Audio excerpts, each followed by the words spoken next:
Hello, and welcome to Lost Without Excel, where it is my goal to help you complete accounting tasks in Excel. Today's video is about leases. What I would like to help you do with leases is set up a schedule for us to be able to kind of know where we are in a given month of a term lease. This can be a lease for a vehicle, it can be a term loan, it can be a mortgage, basically anything where we have an upfront liability that we're paying off with a fixed monthly payment. The objectives for this schedule are I would like to be able to create a principal and interest split for each monthly payment. I want to be able to calculate the interest rate for our loan if it wasn't stated on the loan document. And if it was, I want to confirm that it is the same rate. And then to be able to compare this to our accounting records, I want to be able to have both a loan or a lease balance calculation and a net book value calculation if this is a depreciable asset, so that we can know that our accounting records are accurate. The way that we're going to do this is I'm first going to go through the process of setting up a template for a single asset or lease or liability, whatever you want to call it. Then we will use that same template to set up a second asset. The reason I want to do this is for a couple reasons. One, the way that we're going to set up some of these formulas for the template are not the most efficient if you only have to do it for one asset, but I'm assuming that we want to set this up because we have more than one asset to track. Maybe we have a fleet of vehicles to track. Maybe we're paying off a bunch of assets like phones or other IT equipment. Maybe we have several loans. But if we spend the time up front on the first lease template, it's very easy to apply that to a second lease without much work. And then assuming that we do have 2 or 3 or 4 or however many of these, then I want to set up a summary so that if we want to know our total payments across a class of assets or class of leases, as well as if we have, let's say, 3 or 4 different leases or loans that are adding up into the same general ledger account, we want to be able to know that the balance in our accounting records is accurate. So before I get started in creating the template, I want to show you what the end result will look like so you know what we're building towards. So the end goal is something like this, where we're going to have a box in the upper left that'll have some information about whatever lease or loan we're talking about. Then a section down here with all of the monthly calculations, and then a kind of a summary up at the top for a particular month, so that every time we come to look at this schedule, we don't have to scroll down to find the exact data on the line that we want. So if we were going from a starting position, this is basically the same as the finished product I just showed you, with the exception of I've listed here the formulas that we'll be using in this file, and I've done a little bit of prep work to set this up so that I don't have to you don't have to watch me type in all of the headers. So if you need to, go ahead and pause the video and kind of get to the point where you at least have all of these starting headers in column A or row 16, and then come back. So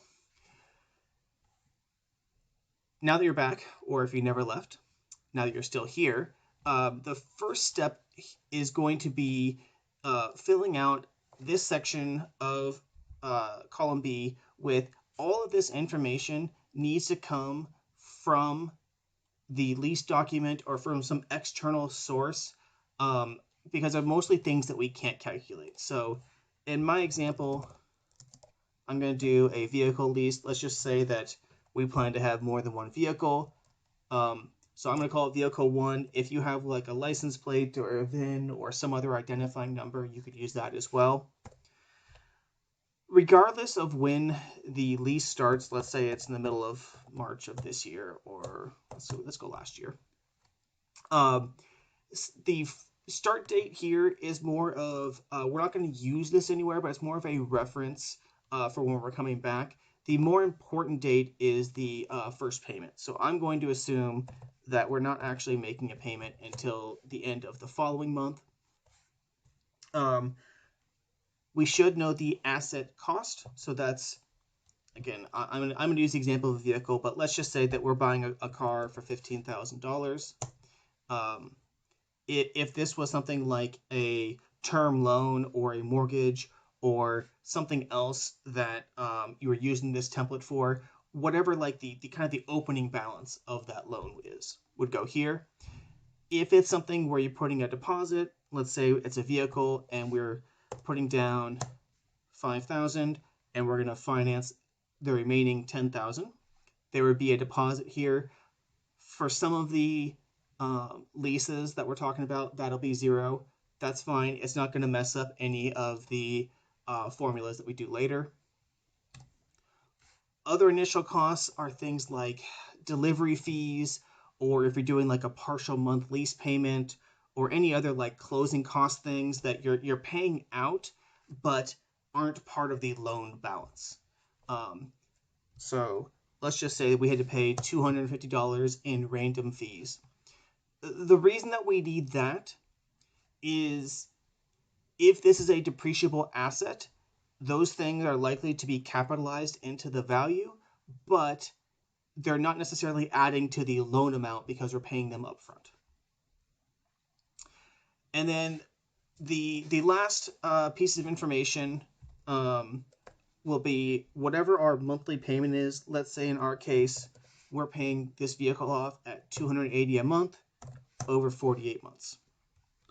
I also have a cell here for the asset life in months, which in most cases will be the same. If we truly are leasing something, let's say it's a vehicle, we're going to pay it off over 48 months, and when that 48 months ends, we're going to get the vehicle back. So we're not going to be depreciating over a longer period. If this is something that is not a depreciable asset, this row here isn't really relevant. Okay, so we've gotten to the point where we've pulled all of this information from somewhere else. It's either on the lease document, if it's a other initial cost or deposit, maybe we have that already kind of in the accounting records. And then if we're talking about the asset life, it's probably on our fixed asset capitalization policy. So before we get down to actually, let's just jump down into this bottom section. Okay, so the period here is going to be used when we're calculating the payment and the interest component of our payment. So for the period, all we're going to do is type in a bunch of numbers that shouldn't be bolded. We're going to type in a few numbers, and then I'm going to highlight this and drag it down until we get to 48.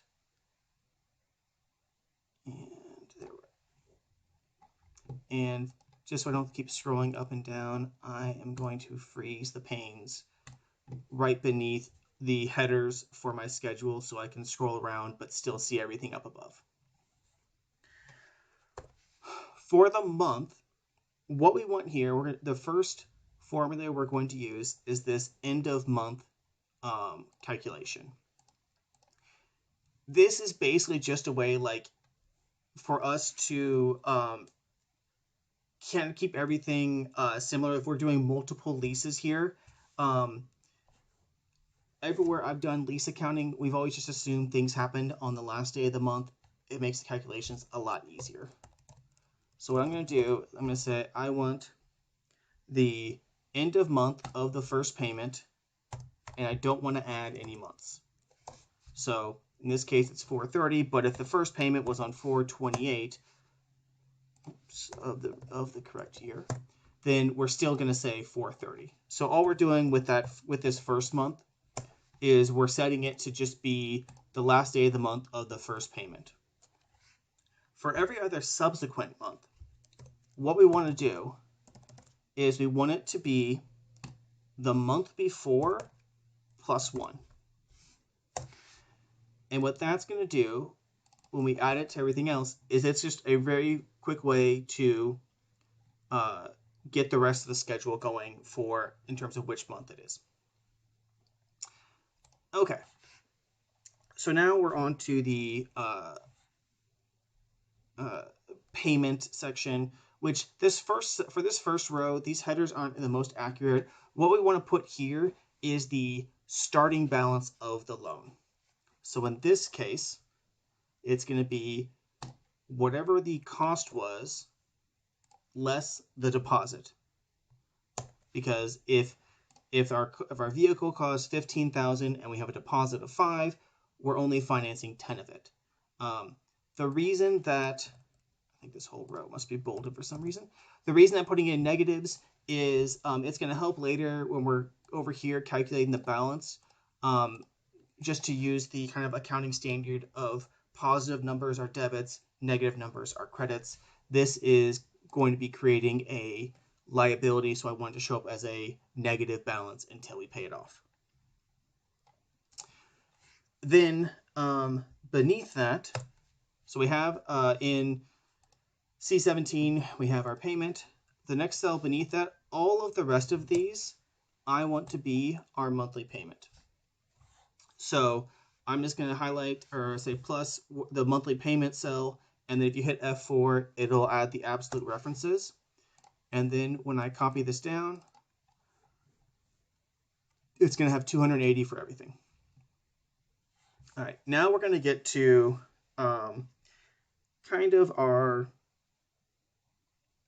first weird payment.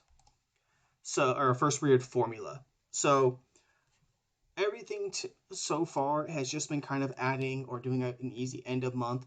We're going to do this IPMT function, which is an interest payment function.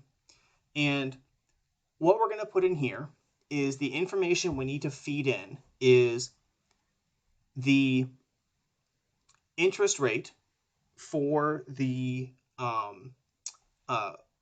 lease, what period we're currently in, the total number of periods, then the starting value of the lease and the ending value of the lease. So, and I'm going to add in a round function at the beginning, just so that we don't end up at the end of this with a couple of pennies, or at least we shouldn't. So what this is going to look like, I should mention here, for the this interest rate, the first thing we're going to put into this interest payment formula is it's the cell above, or the formula shown above that, which is basically a IRR function where I'm going to highlight all of the payments. So starting with our opening balance and then all the future monthly payments.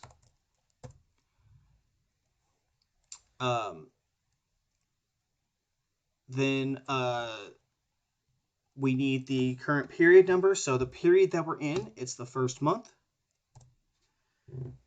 Then we need the total number of periods, which is 48 up here. And then the present value is, or the kind of the original value is this starting balance here, the 10,000, and the ending balance is we're going to get to 0. And I'm just doing 2 to have two decimal points.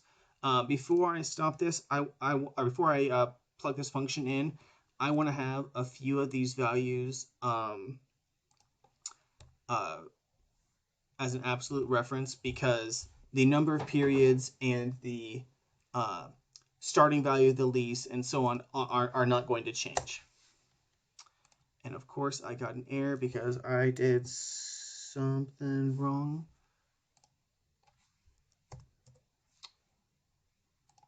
What did I do wrong? 1 second. Okay, so what I did wrong here was it's IPMT, not IMPT. So if you spell the function properly, then we'll get a proper calculation. And because we had the absolute referencing in here, we should be able to double click on that cell and just have the formula go down to everything else. The benefit of that absolute referencing is when you get to, let's say, the 17th payment, it's calculating it as the 17th payment, and so it knows that these previous ones have happened. The principal is just going to be the total payment minus the interest. And then the balance, so I'm going to start off with just saying the balance is the payment. And then for every subsequent month, it's going to be the balance before the month plus whatever was paid off. And so if we continue that down, we're going to get to the end, and we're slowly going to pay this off down to a balance of 0. For our depreciation calculation, the first thing that we need to do is we need to have kind of a total net book value. So we're going to go back a second up to this cell B12, where our capitalized value is going to be the total asset cost plus whatever other initial cost we had. So basically kind of like our total cost to get the asset to us. Could be transportation costs, could be other miscellaneous fees, could be whatever, but it's not just going to, in some cases, it won't just be the original asset cost. If you are planning to expense these other initial costs instead of adding them into the asset for whatever reason, then make that 0, and then they won't be included. So our opening net book value is going to be whatever this capitalized asset value is. And the reason that I'm putting it over here and then just linking to it over in the schedule is when we get to kind of our finished product, it can be helpful to just have a summary section at the top of this schedule to look at and not need to have anybody go down here to look at any of the details. So our depreciation is going to be another rounded one. It's just going to be the total net book value, or you can use either one of these cells, divided by however many months we are amortizing this over. So in our case, I need to have a number of digits here. In our case, it's going to be 317.71, and then the net book value on a monthly basis is going to be whatever the balance was the month before minus however much we've depreciated. So kind of using the same logic as the lease, we should be depreciating this down to nothing. In our case, we're going to end up with some pennies at the end here. When you are setting, I'm going to leave this here for now, but when you're setting this up, if you're doing this for multiple assets, what I would do is just remove 8 cents from the last payment to get down to 0. Because if we were to reduce this by a penny, it's going to end up being off by more than that 8 cents. But for the sake of the formula, I'm just going to leave it there. So the last thing to do for this schedule, and it looks like you don't need that formula there. I was checking that while the video was paused. Last thing I need to do for the schedule here is a total. It can be useful information to know kind of what the total payments are. So like, for example, you might want to know, I don't want to include the first one, but you might want to know that, look, we're paying $13,000, and of that it's $34.40 interest and $10,000 principal. If you wanted to see that it was $15,250 and the extra 8 cents here, we can see that as well. And then the only thing that we're missing here is an interest rate. Now, we did calculate an interest rate in the middle of this interest calculation here, But the reason I have a separate one above all these monthly calculations is, again, so that someone can come along and just see the summary up here and know kind of what the interest rate is for each vehicle. So the interest rate calculation here, if we just do the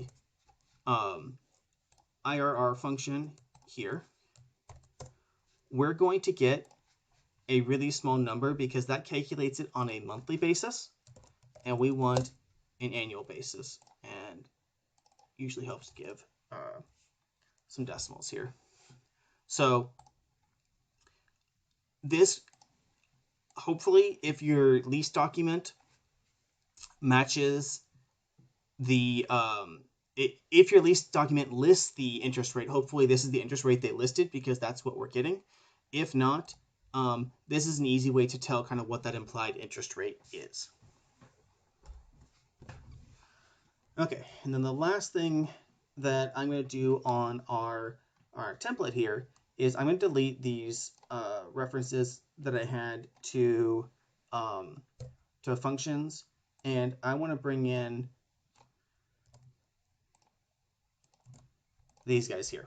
So what I want to do here is, given a current month, I just want to know what is the breakout of the current month's payment, what are we ending the month with, and so on. Essentially, it's just a faster way to get to, if we're talking in January of 24, I don't want whoever's using this schedule to have to scroll down and find that. I just want to be able to plug in, it's January 30th of 2024. I don't know why that's not a date. That's weird. And then I want to be able to have all of the pertinent pieces of information for that date just kind of appear. And this will make more sense when we start doing the summary, where we have more than one asset that we want to summarize on a page. So what I'm going to do for each one of these is an XLOOKUP, where I want to look up this current month value.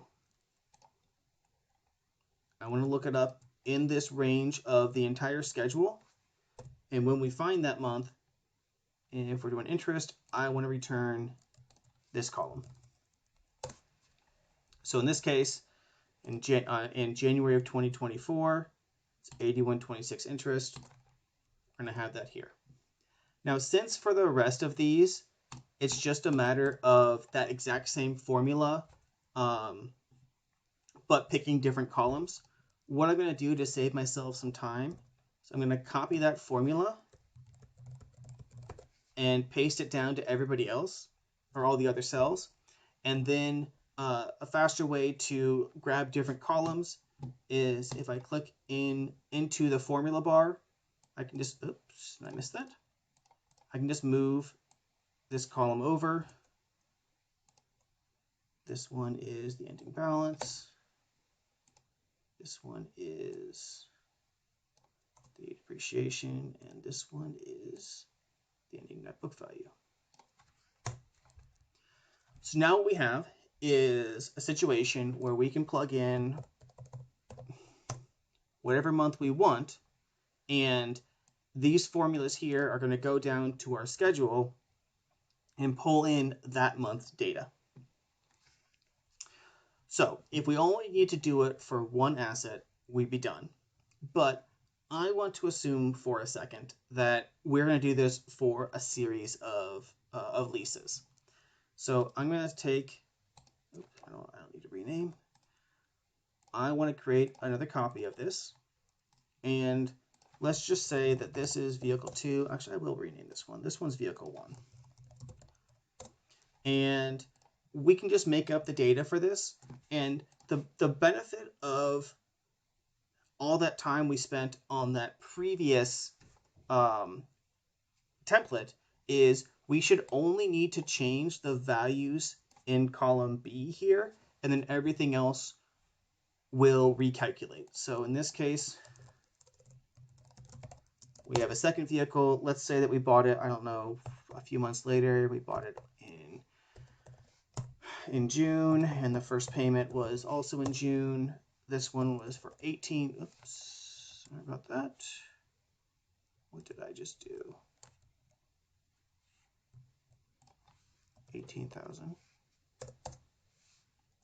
I don't know, 4,000 deposit, and in this case, the numbers don't really make sense because it's not enough to cover the interest. So I'm going to bump this up to, let's say, a 350 payment. And let's just assume that we're buying all these vehicles on 48-month leases. So it's still 48 months. So the only things I changed from vehicle 1 to 2 was I changed the inputs in this first box, and everything else, again, 8 cents off down here, but that's an easy manual adjustment. Everything else is the same here. Now, let's add in a third vehicle, and let's just say that this one is, for some reason, a 36-month lease. So we have a third vehicle. I'm going to keep the rest of I'm going to keep the numbers the same, but let's say we bought it in August, for example. And our first payment was also in August. Oh, it was 31 days. But in this case, I only want it to be for 36 months. So one of the downsides to this template that I'm showing you is now that we're changing the number of payments, there is a small amount of work to adjust this. So the way that we're going to do that, because otherwise we're going to get some errors here, because this is trying to calculate month 37 of a 36-month lease. So the way that I would do this is I'm going to highlight 12 of the rows somewhere in the middle. Don't do it from the end because it can mess up things later. I'm going to delete them somewhere in the middle. Then I'm going to redo this numbered column over on the left. Hopefully I got down to 36. And then I'm going to copy these formulas from somebody where there isn't an error and then paste them down, and we should be good. With the rounding, like I said, you're likely to end up with a handful of cents in either the loan or the net book value column to deal with in the final month, but that can be a manual override. So if you're doing this from a point of view of, oh, and in this case the interest is negative. I don't want to end up with negative interest. So let's up the payment. So in this case, if you're going from, let's say, 48 as your template and this one is 36 months, then however many months you need to get rid of, highlight them from the middle of the series, and then just copy the formulas down to the new range. Same thing if we're starting, I'm going to keep doing vehicle 1. Let's say that we're starting with this one, and this is a 48 months, and let's say we then sign a vehicle for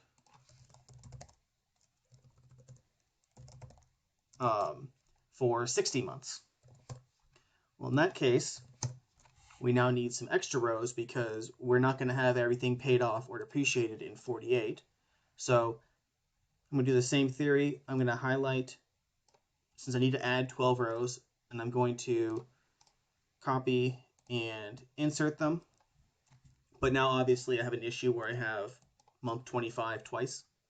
So I'm going to do the same thing.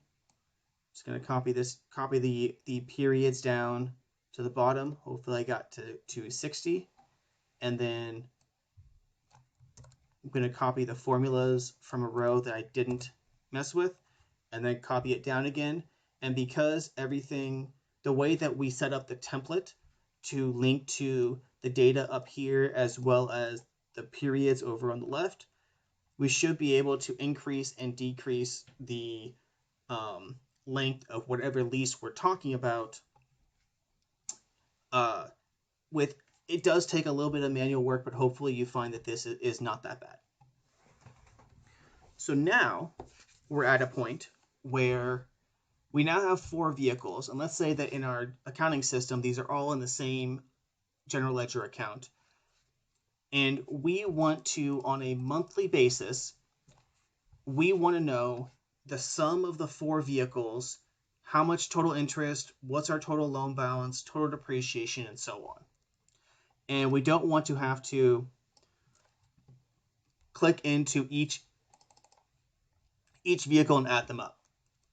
So the way that we're going to set this up in a summary sheet, which I'm going to rename before we move on, is at the very top, we want to have whatever the current month is. So let's just say that we're doing this in June of 2023. And we'll fix the template for vehicle 1 in a minute. And what we want to know is we want to know each of these 5 pieces.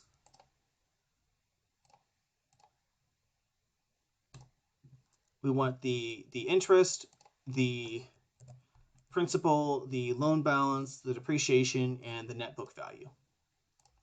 And let's just say, actually, I'm going to add one in here just for the sake of kind of what would be another question that someone might ask you about this schedule. It's just what is the total payment each month. Then what I'm going to do is I'm going to name these kind of basically what is the asset or what is the lease. And whatever we name here, it needs to be the same name that we have on the worksheets. And the reason for that is essentially what I'd like to do is I'd like to say, if you want vehicle 1's interest, go to vehicle 1 and grab the current month. But I don't want to have to redo that each time. So the first thing I'm going to do is, instead of having this be a plugged number on the template, each of these assets is going to link back to the summary sheet. So, and let me copy that really quick onto all the other ones. So that, let's say that we have 4 vehicles that we're tracking. If I want to change to May 31st instead, then all of these worksheets are also going to change to May 31st. So the way that we're going to do this is we're going to add in what's called an indirect function, where I'm going to include whatever is over here as the sheet reference. So instead of saying this equals vehicle 1's cell E3, I'm going to say that this is the indirect of whatever is listed here, and then usually a cell reference or a sheet reference has an exclamation point, and I want cell E3. And then in the case of this, I need to say true. And what that's doing is it's grabbing vehicle 1 and then the vehicle 1 that's listed here and using that as the sheet name. So if I were to copy this down to all the others, these are using the different references here. So we're basically going to kind of do this one time for vehicle 1 and then copy it down and get our totals. So in this case, I don't want to rewrite this. So I think the principal is in E4. So the payment is the sum of those two. The loan balance is E5, 6, and 7 for the next 3. Okay. So basically what I'm going to do here is paste this, but this one is E5, this one is E6, and this one is E7. Let's get our formatting on there. And because we're using that indirect function, I don't need to rewrite these for the others as long as whatever is in this first column is the exact name of the worksheet. And then from here,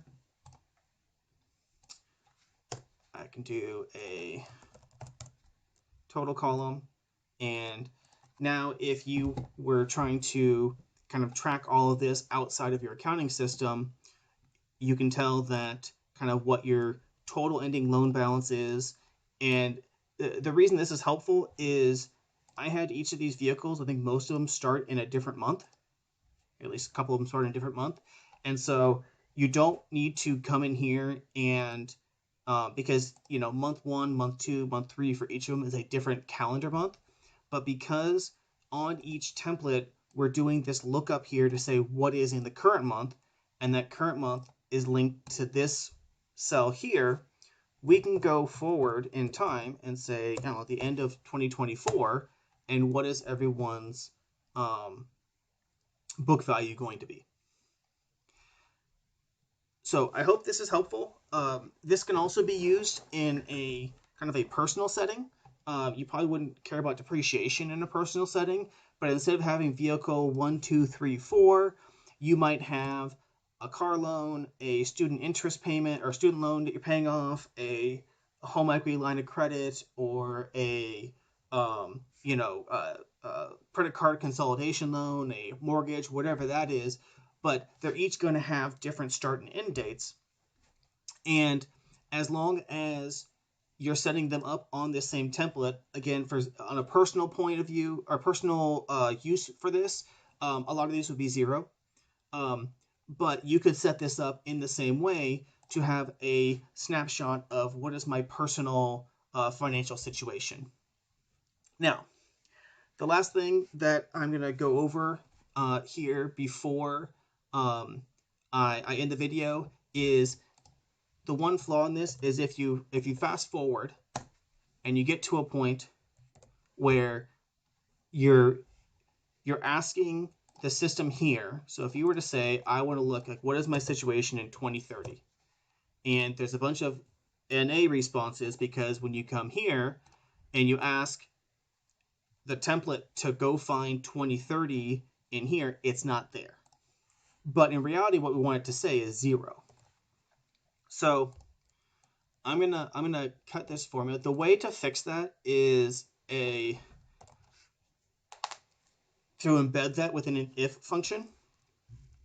So I'm gonna say if the answer to our indirect question is NA, then I just want to respond with a 0. But if the answer isn't in NA, I want the answer. So now I'm just going to apply it to the first one. I'll let you go through and do the same logic. But now if I were to plug this in as 2030, I'm going to get zeros because these have ended, but I didn't fix the other ones, so it's not going to be fixed there. So again, what that looks like is you say if is an A, and then like whatever your calculation is, whether that's a lookup, whether that's an actual formula, and basically like if instead of returning NA, whatever your response is, let's say it's 0, maybe you want to respond with error, maybe you want to respond with something else. But in this case, error, and then if the answer is not NA, then I just want whatever my calculation was. So I'll leave it up to you if you want to include that in here. I usually add those in, especially if I'm doing a schedule like this where one vehicle may end substantially before another, and I don't want to be fixing NA errors each month. But again, hopefully this is helpful if you need to set up leases for if it's for a business purpose. Like I said, the example I used was vehicles, but you could easily have a term loan with your bank. You might have a shareholder loan on a personal side of it. You might have a mortgage or whatever other fixed monthly payments you're doing. But this can be an easy way to kind of consolidate all of those into one summary sheet, so you have a good snapshot of what your total loan is or what your total interest payments are each month, as well as on an individual asset or lease level, being able to see kind of how is my balance being reduced on a monthly basis. Hope this was helpful. Good luck with Excel, and I will see you on the next video.